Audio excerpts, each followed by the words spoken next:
Ada fakta yang mengejutkan soal penguasaan lahan. Ternyata 48% atau hampir setengah tanah bersertifikat di Indonesia hanya dikuasai oleh 60 keluarga super kaya. Nah, kondisi seperti ini bisa dibilang ketimpangan struktural. Yang kaya dan berkuasa makin banyak menumpuk aset. Yang miskin makin terpinggirkan karena tak memiliki aset lahan. Lalu bagaimana upaya pemerataan lahan oleh pemerintah Presiden Prabowo Subianto? Menteri Agraria Tata Ruang Badan Pertanahan Nasional atau ATR BPN Nusron Wahid Minggu 13 Juli 2025 menyebut ada total 70,4 juta hektar lahan area penggunaan lahan atau APL di bawah naungan ATR BPN. Dari angka tersebut 55,9 juta hektar sudah terpetakan dan bersertifikat. Namun 48% dari 55,9 juta hektar lahan itu hanya dikuasai oleh 60 keluarga di Indonesia. Nusron menjelaskan 60 keluarga dari bermacam-macam PT itu menguasai lahan baik secara hak guna usaha atau HGU maupun hak guna bangunan atau HGB, meski status lahannya masih milik negara.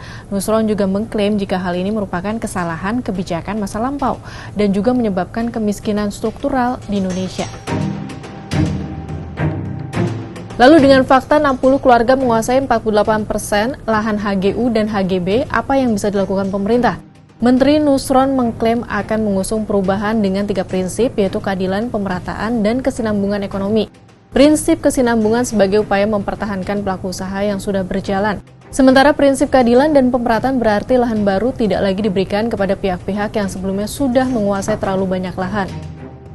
Selain itu, Nusron menegaskan jika suatu tanah sudah disertifikasi tetapi dalam waktu 2 tahun tidak ada aktivitas ekonomi maupun pembangunan apapun, dalam arti tanah tersebut tidak didayagunakan kemanfaatannya, maka pemerintah wajib memberikan surat peringatan. Setelah itu, jika dalam kurun waktu total 587 hari sejak surat pertama tidak ada perubahan, tanah tersebut akan dikategorikan telantar.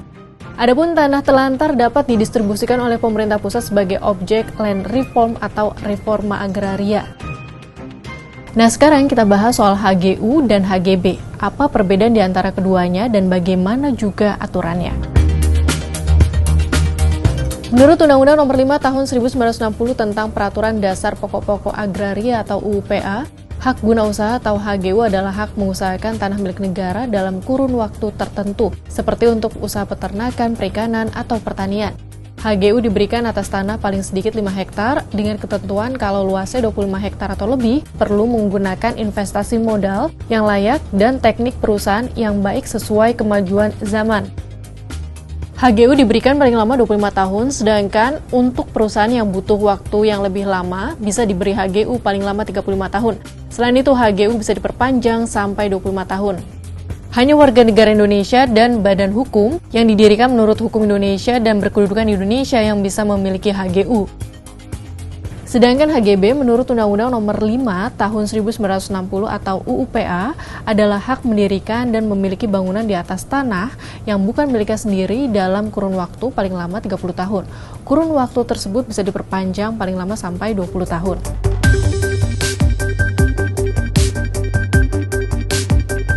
Menurut Peraturan Pemerintah Nomor 18 Tahun 2021 tentang hak pengelolaan hak atas tanah satuan rumah susun dan pendaftaran tanah HGB di atas tanah hak milik, diberi kurun waktu paling lama 30 tahun dan bisa diperbarui dengan akta pemberian HGB di atas hak milik. Sesudah kurun waktu pemberian perpanjangan dan pembaruan tuntas, tanah HGB kembali menjadi tanah negara atau tanah hak pengelolaan. HGB bisa beralih serta dialihkan ke orang lain. Hanya warga negara Indonesia dan badan hukum yang didirikan menurut hukum Indonesia dan berada di Indonesia yang bisa memiliki HGB. Jika mau jujur, masalah ketimpangan lahan bukanlah barang baru. Hal ini tentu menjadi pekerjaan rumah estafet dari satu era pemerintahan ke pemerintahan selanjutnya. Guru Besar Fakultas Hukum UGM Maria S.W. Sumarjono dalam artikel Opini Kompas berjudul Kebijakan Tanah dan Keadilan Sosial 25 September 2024 menyebut, jika seharusnya penuntasan rencana aksi program reforma agraria jadi program prioritas pemerintahan Prabowo Gibran. Menurut Maria, sejak berlakunya Undang-Undang Nomor 11 Tahun 2020 yang ditegaskan kembali dengan Undang-Undang Nomor 6 Tahun 2023 tentang Cipta Kerja, kebijakan pertanahan kian menjauh dari prinsip keadilan sosial. UUPA disikapi secara mendua, diadopsi atau disimpangi, disesuaikan dengan kepentingan pemerintah dengan segala dampaknya. Pemerintahan baru periode 2024-2029 perlu menentukan kembali arah kebijakan pertanahan sesuai amanat konstitusi mengingat bahwa tanah merupakan kebutuhan dasar manusia. Sahabat Kompas, bagaimana opininya terkait dengan 60 keluarga yang menguasai 48% tanah bersertifikat HGU dan HGB ini? Sudah adilkah kondisi ini?